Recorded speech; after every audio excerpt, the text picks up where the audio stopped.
देर रात्रि को जम्मूलाल ने खबर दिखाई थी सबसे पहले कि तमाम जितने भी ट्रैवलर एजेंसीज हैं, उनके जितने भी कर्ता धर्ता है जो इनको चलाते हैं, वो रात को एक बड़े प्रदर्शन में थे और मांग कर रहे थे। जिस तरह से एडीसी मैडम ने एकदम अचानक जो है वो एआरटीओ मैडम ने जो है वो रेड की और इनकी कुछ एजेंसीज को सीज भी किया और कुछ गाड़ियों को भी सीज किया, हिरासत में लिया। लेकिन आखिरकार क्यों? इनका कहना है कि हमारे पास जो टूरिज्म डिपार्टमेंट की तरफ से लाइसेंस है वो भी हमें अप्रूव दिए हुए हैं, अप्रूव करके, फिर भी इन्हें परेशानी का सामना क्यों करना पड़ रहा है। अगर बैठ के आप बात करते, मैंने रात को भी कहा था, तो शायद आज बात यहां तक ना आती, ना रात को प्रदर्शन होते, ना इस समय इन लोगों को यहाँ पे एकत्रित होना पड़ता। बातचीत करेंगे। क्या बोलोगे? इस समय भी आप सब इकट्ठे हुए? अभी इकट्ठे हुए हैं। अभी तो यही फैसला किया है कि जो एडवांस में बुकिंग की है, जो पैसेंजर हैं, उनको हमारे कारण परेशानी ना हो। आज के दिन खोल रहे हैं, आज के दिन जो पैसेंजर हैं उनको हम पूरा फैसिलिटेट करेंगे, उनको अपनी अपनी डेस्टिनेशन पे पहुंचाएंगे, चाहे जिसने चंडीगढ़ जाना है, दिल्ली जाना है या अमृतसर जाना है। आज सारी गाड़ियां अभी ऑपरेट करने लगे हैं। थोड़ी देर के बाद अगर कल फैसला नहीं होता तो कल आपके सामने हम सड़कों पे उतरेंगे और इनडेफिनेट स्ट्राइक होगी। कल मीटिंग होगी आपकी प्रशासन की? हाँ, कल 11 बजे का टाइम दिया है। 11 बजे का टाइम दिया है। किन मुद्दों, कौन कौन से मुद्दे हैं जो वो रखेंगे? अभी तो हमें पता ही नहीं है कि उन्होंने क्या मुद्दा रखा है या क्या किया है। हमें तो कोई बताया तक नहीं है, कोई नोटिस नहीं दिया, कोई कुछ नहीं, हमें कुछ नहीं बताया। अननेसेसरली न्यूसेंस क्रिएट की गई है और क्यों की गई है वो बैठ के बात करके पूछेंगे। आप लोग तो रात को भी बड़े परेशान थे, इकट्ठे हुए। परेशान भैया, परेशान क्यों नहीं होंगे? अगर हमारे घर वाले ही जा रहे हैं या आपके घर वाले जा रहे हैं, जब उनको उतारते और गाड़ी सीज करते हैं तो किसी परेशानी होगी। रात को 3 बजे तक हम लोग सारे मिलके उनका हल सोल्यूशन निकाल लेते हैं और उनको गाड़ियों में भेजते हैं। कई लोगों से बात भी की थी रात को, आपके प्रदर्शन खत्म होने के बाद कई सारे जो पैसेंजर हैं वो दरबदर थे रास्ते में। दरबदर इसीलिए थे एडमिनिस्ट्रेशन के कारण, हमारी तरफ से तो कोई डरे हुए थे, बहुत ज्यादा खून में थे, वो खूब ज्यादा हो गए थे कि एकदम दुकान पे लेडीज पैसेंजर बैठे, बच्चे बैठे, एकदम अटैक किया गया। चलो जी बाहर निकालो इनको, गाड़ी दुकान सीज कर दो। अब ये वो पैसेंजर तो बेचारा हैरान हो गया कि ये किया, उनका कसूर क्या है कि ये कोई पता नहीं माफिया का है क्या है। ये इतनी पुलिस आ गई, एकदम दुकान को शटर नीचे गिराया, उसको सीज कर दी। ये कोई अच्छी बात तो नहीं है ना। इससे क्या मैसेज आएगा बाहर? जो पैसेंजर आया वो क्या सोचेगा? क्या आज आपकी तरफ से पैसेंजरों के साथ ठीक ट्रीट किया जाएगा, उन्हें अपनी अपनी डेस्टिनेशन पे पहुंचाएंगे? हम बैठे इसलिए आप तो अच्छा ट्रीट करते हैं, लेकिन प्रशासन की जो नाकामी जो है उनकी, अगर आप गलती कहें। देखो, पहले तो पैसेंजर उसको मैं आपको बताऊं, एडमिनिस्ट्रेशन को ये पता ही नहीं है कि यहाँ बस स्टैंड में हो क्या रहा है। देखो हमारे उनको ये है कि जहाँ जामी है जी, जामी है किसकी? ये पहले देखे ना, जामी है किसकी? जो होटल वाले हैं, जो ढाबे वाले हैं, उनके पास गाड़ी आ रही है, बाहर पार्किंग हो रही है, उस वजह से जामिंग हो रही है। ट्रेवल वालों का काम चलता है, रात को 8 बजे के बाद नो एंट्री खुलेगी, पहले बुकिंग होती रहेगी, उसके बाद वो गाड़ियां आएंगी, लाइन पे लगेंगी, एक लाइन पे सवारी बैठेगी, चलती बनेगी। तो अभी ये एक ही लाइन पे लगती है गाड़ी, दूसरी तरफ से तो चलती रहती है। वो उसमें कोई लोड नहीं है, पूरी रोड चलता है, पूरा रोड स्मूथली चलता है, कोई जामिंग नहीं होती है। वो एडमिनिस्ट्रेशन को भी पता है कि 8 बजे के बाद नो एंट्री खुलती है, पूरे हिंदुस्तान में खुलती है, ना कि जम्मू में खुल रही है। खुलने के बाद अगर वो साइड पर लगी है, अपने पैसेंजर से बड़े शहरों में भी साइड पर गाड़ियां सारे दिल्ली चंडीगढ़ आप देखते हैं, आप खुद देख रहे हैं, दिल्ली और चंडीगढ़ में लगी रहती हैं, साइड पे लगी, अपने पैसेंजर उठाए चलते हैं। उन्होंने कौन सा इधर टाइम वेस्ट करना, क्यों वेस्ट करना? कहीं मसले नहीं है। चंडीगढ़ में गाड़ियां थी, वहां कोई मसला नहीं, साइड में लगती है। जम्मू में आके पता नहीं जी, इतना छोटा सा जम्मू और यहाँ पे ज्यादा बीसी रोड पे पता नहीं क्यों इतना फोकस रखा है, और इतना बड़ा शहर है वहां कोई फोकस नहीं है, आकर बीसी रोड में फोकस है। मुझे समझ नहीं आती ये कौन सा इतना वीआईपी रोड है जहाँ कोई वो हार्ट टाइम मूवमेंट चल रही है। 8 बजे के बाद गाड़ियां आ रही हैं, दिन को पूरा रोड खुला है, दिन को कोई रोक टोक ही नहीं है, तो फिर पता नहीं क्या परेशानी है। तो फिर भी हम यही चाहते हैं कि थोड़ा देखा जाए एलजी साहब को, गवर्नर साहब को, कि ये गरीब जनता जो है इतनी काम कर रही है, उल्टा रेवेन्यू दे रही है गवर्नमेंट को लाखों रुपया महीने का, तो ये गवर्नमेंट को रेवेन्यू आने का मतलब है उल्टा हमें हरासमेंट किया जा रहा है। तो यही हमें गुजारिश है कि ये काम स्मूथली चल रहा है। बैठ के बात प्रशासन को करनी चाहिए। एक बार ये कैमरा घुमा के तस्वीरें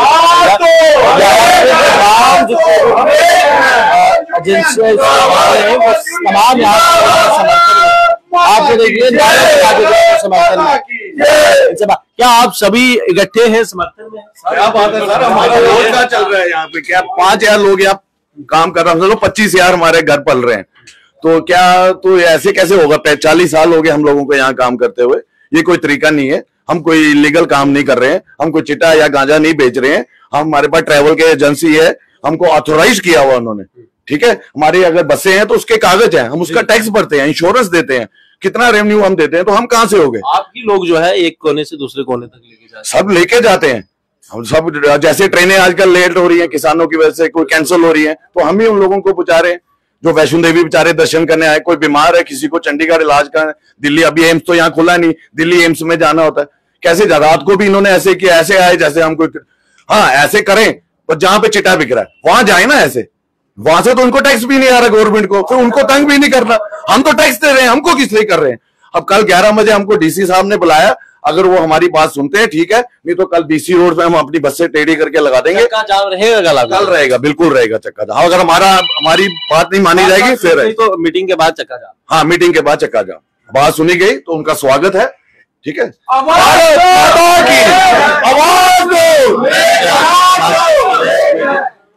अपनी एकता की जो है जी, देखो सर, मैं एक ही बात कर रही हूँ, जब कोविड का टाइम था, ट्रेनें बंद थी, बसें बंद थी, हर चीज बंद थी, मगर हमारी ही बसों ने लोगों को गंतव्य तक पहुंचाया। हमारी बसें कोविड के टाइम भी चले, हमारे ड्राइवर चले, हम खुद चले हैं, तो बीमारी का लिहाज ना करते तब भी लोगों ने हमारी बसें चली और हम लोगों को हमने अपने अपने घर पहुंचाया है। तो ये भी गवर्नमेंट ने सोचना चाहिए। ये सारे मेरे साथ बातचीत करने के लिए क्या कहेंगे, किस तरह से देखते हैं आप? साहब, मैं तो सिर्फ एक सवाल में सारी बातें पूछ लूंगा कि जब कोविड हुआ, जब सरकारी तंत्र सारा इस चीज से नाकाम हो गया, हार गया कि लोगों को उनके घर कैसे पहुंचाया जाए, मीडिया ने दिखाया कोई टैक्सियों पे बैठ के जा रहा है, कोई साइकिलों पे बैठ के जा रहा है, कोई ट्रकों की टंकियों में छुप के जा रहा है। उस टाइम क्या ये बसें जायज थी? जब आप आके कहते थे अपनी बसें भेजो, अपनी बसें भेजो, सवारियां भेजो, तब आप परमिट बना के देते थे कि जाओ इनको इनके दूसरी स्टेट में छोड़ के आओ। तो क्या तब ये सेवा नहीं थी? और जिन लोगों ने सेवा की आज उनको ये आप सेवा का मेवा दे रहे हैं, उनके वैलिड परमिट्स को आप इनवैलिड कर रहे हैं, ऐसे ऐसे नुक्ते ढूंढ रहे हैं कि उनके परमिट इनवैलिड हो जाए, वो गाड़ियां ना चला सके, लाखों की गाड़ियां किस्तें ना भर सके। आप मुझे एक बात बताएं, जब भूख का नंगा नाच होगा इन घरों में, जिन घरों की ये गाड़ियां हैं, जिनके घर नीलाम होंगे, जो जमीनें बिकेंगी, जो जमीनें गिरवी रखी गई हैं लेकर के बैंक से लोन गाड़ी, वो क्या करेंगे? वो क्या शराफत की जिंदगी बिताएंगे? ये आप क्या बनाने जा रहे हैं मुल्क में? क्या मिसाल दे रहे हैं? पढ़े लिखे बच्चे जो है वो इस समय ये काम कर रहे हैं, नौकरियां भी नहीं दे रहे उन्हें, फिर भी हरास कर। सर, इस एक बस से आप जानते हैं कितना रोजगार जुड़ा है? कितने ऑटो वाले इसमें से सवारियां उठाते हैं, कितने हमाल आकर के इन गाड़ियों में सामान लोड करते हैं, कितने लोग इनमें सफर करके अपने कारोबार के लिए जाते हैं। कभी आपने सोचा है इन चीजों का? आप कुछ जेन्युइन शर्तें रखें, आप कोई अपनी जेन्युइन डिमांड रखें, कोई कानून के मुताबिक बात करें तो बात समझ में आती है। आज आप आकर के कहते हैं आपकी गाड़ी की ऑथोराइजेशन नहीं है, दिखाओ रहे, वो करनी किसने है? आपने करनी है। आप ये भी तो जवाब दें, आप क्यों नहीं कर रहे? कानून क्या कहता है कि जब आपकी गाड़ी रजिस्ट्रेशन हुई, पहले आप उसको ऑथोराइजेशन देंगे, उसके बाद परमिट के लिए कहेंगे। पहले वो ऑथोराइजेशन फीस उतारेगा, ऑथोराइजेशन होगी। अरे ऑथोराइजेशन तो आप दे नहीं रहे और परमिट पूछते जा रहे हैं। परमिट तो किसी का 2028 तक वैलिड है, किसी का 27 तक वैलिड है। जो आपने ये शोर मचा रखा है वो तो ऑथोराइजेशन का मचा रखा है। फिर आप कहते हैं कि ये दुकानें सीज कर दो। क्यों भाई? इन दुकानों में क्या बिक रहा है? शराब के ठेके खोल दो, दुकानें सीज कर दो। क्या बात है? शराब के ठेके खोलो, शराब के आते खोलो, सब कुछ जो जायज नाजायज बिक रहा है, ड्रग्स बिक रही है, उनको खोल दो, वो चलती रहेंगी, उनको लाइसेंस दे दो और इनको बंद कर दो। कल को आप कहेंगे रेडी वालों के ऊपर फूड इंस्पेक्टर छोड़ दो, इनकी रेडियां बंद करा दो, इनका कारोबार सब बंद करा दो। कहां जाएंगे ये लोग? आप इनसे उसके बाद उम्मीद करेंगे कि ये समाज में एक अच्छे नागरिक की तरह घूम सकेंगे जब इनके बच्चे भूखे मरेंगे? अगर यही बात मैं आपसे पूछूं, अगर आपके घर में भूखमरी का नाच हो, आपके बच्चे आपके आगे भूखे रो रहे हो, आपका घर बिकने पे आ जाए, क्या आप शराफत का टोकरा लेकर बाजार में व्यापार करने जाएंगे या आप क्रिमिनल बनेंगे? मुझे आप ये बताइए, आप क्या बना रही है सरकार? चल अच्छे भले चलते कारोबार को, लीगल कारोबार को किसी ना किसी बहाने से रोज कोई ना कोई रगड़ा। आज तुम्हारी ऑथोराइजेशन नहीं है, आज तुम टिकटें क्यों काट रहे हो? अरे भाई, वो अगर टिकट नहीं काटेंगे तो लोग बस के अंदर लड़ मरेंगे कि किसकी कौन सी सीट है। झगड़े कराने हैं यहाँ रोज? क्या करवाना चाहती है सरकार? अपनी तो समझ से बाहर है जी। बाकी सब बड़े बड़े ट्रांसपोर्टर बैठे हैं यहाँ, प्रधान साहब बैठे हैं, सबने अपनी अपनी स्टेटमेंट्स आपको दी, मैं आपको ज्यादा क्या एक्सप्लेन कर सकता हूँ। मैं तो यही जब पूछना चाहूंगा कि जो पब्लिक इतनी परेशान हुई, जिन्होंने धक्के खाए रात को, उनके लिए आपने क्या किया। आप कानून की बात करते हैं, जरा मुझे कानून का वो प्रावधान भी बता दीजिए जिसमें ये लिखा गया है कि इनको सड़क पर उतार के छोड़ दो और इनके जाने का प्रबंध ना करो। आपने किया कोई प्रबंध इनके जाने का? गवर्नमेंट के पास क्या नहीं था, बसें नहीं थी, क्या नहीं था? ये लोग रात 3 बजे तक धक्के खाते रहे, आप लोगों ने क्यों नहीं इंतजाम किया इनको बसों से उतार के? बात तो बाद में भी हो जाती, अभी भी होगी, बाद में भी हो जाती। तो उस वक्त आपने क्या किया? उतारा और छोड़ दिया, घर चले गए। जाओ भाई अपने बच्चों के साथ धक्के खाओ। जो टूरिस्ट आ रखे हैं, कोई थका आ रहा वैष्णो देवी से 2 किलोमीटर चलिए, आपको पता लग जाएगा। इतनी लंबी यात्रा करके जो आया, टांगे जवाब दे गई, ये बच्चे कंधों पे उठा के बैठे। ये कोविड संक्रमण का हाल नहीं था रात को जो यहाँ हुआ। उन बच्चों को आपने किसके सिर पे छोड़ दिया? बस मेरी तो इतनी बड़े सारे सवालिया निशान प्रशासन पर खड़े भी होते हैं। जम्मू कश्मीर पर वैसे भी टूरिस्ट जो है वो बड़े आते हैं, तो गलत इम्पैक्ट जो है वो बाहर जाता है। अगर आप लोगों ने सीज किया तो साथ में दूसरा प्रबंधन भी जो है, अपना दूसरा भी रास्ता जो है वो निकालना चाहिए था आप लोगों को। सिर्फ आते हैं, सीज करते हैं और चले जाते हैं। एक आप सबसे एक लास्ट सवाल रहेगा, आपके असूलों पे हाल चाहिए, कितना एक टकराएंगे बताए ना? जी देखिए, इन्होंने सारा जम्मू जो है फेल कर दिया है, पूरा रघुनाथ मार्केट हमारी फेल कर दी। हमारी नगरोटा से नो एंट्री इन्होंने बंद कर दी, जो कि सीधी गाड़ियां जम्मू आनी चाहिए और जहां से रघुनाथ मंदिर का, बस स्टैंड का, सबका जो कारोबार चलना चाहिए। इन लोगों ने इतने टैक्स, इतने खर्चे हमारे पे लगाए हैं, इतनी सैलरी मोटी मोटी ले रहे हैं, 2-2, 2.5 लाख रुपया कहाँ से ले रहे हैं? हमारे लोगों के टैक्स से ले रहे हैं ये लोग। लेकिन ये हमें दे क्या रहे हैं? सिर्फ तड़फने के लिए छोड़ रहे हैं हमें और काम करने नहीं दे रहे। बेरोजगारी इतनी फैला दी है इन लोगों ने, किसी को सरकारी नौकरी दे के राजी नहीं। अगर हम चला के अगर 10 को रोजगार मिल रहा है, पेट्रोल पंप वाले को मिल रहा है, मिस्त्री को काम मिल रहा है, कंडक्टर को काम मिल रहा है, एक पानी बेचने वाला भी गाड़ी के अंदर जाता है तो उसको भी इनकम मिल रही है, तो और इससे ज्यादा बढ़िया क्या काम चाहिए इनको?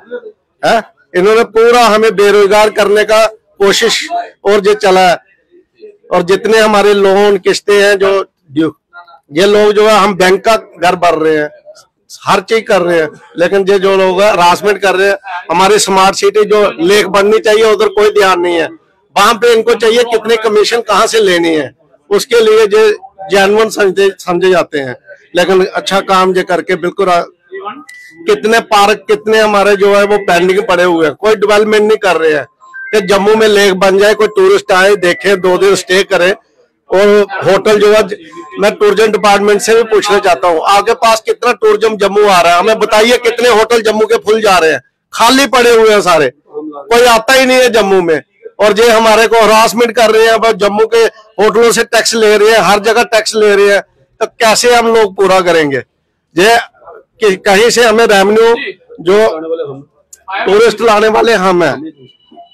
ठीक है, प्रशासन को सवाल निशान जो है वो खड़े भी होते हैं। अपील भी है कि देर रात्रि को भी खबर चलाई थी, इस समय फिर जो है ये ट्रैवलर एजेंसीज के जो भी करता धरता है वो तमाम इस समय एकत्रित है और बड़े सारे सवाल निशान जो है प्रशासन पर खड़े भी होते हैं। लेकिन अगर कल भी कुछ बैठकर इनकी तरफ से इनके साथ बातचीत सही तरीके से नहीं की गई तो चक्का जाम भी हो सकता है, कई लोग दरबदर भी हो सकते हैं। यही लोग जो आपको एक कोने से लेकर दूसरे कोने तक पहुंचाते हैं, लेकिन अगर यही लोग चक्के जाम की काल देंगे तो कई लोग जो है वो दरबदर हो जाएंगे। अब फैसला प्रशासन को करना है। आप लोग अपनी राय कमेंट सेक्शन में जरूर रखिएगा और ऐसी और भी कई अपडेट के लिए जम्मू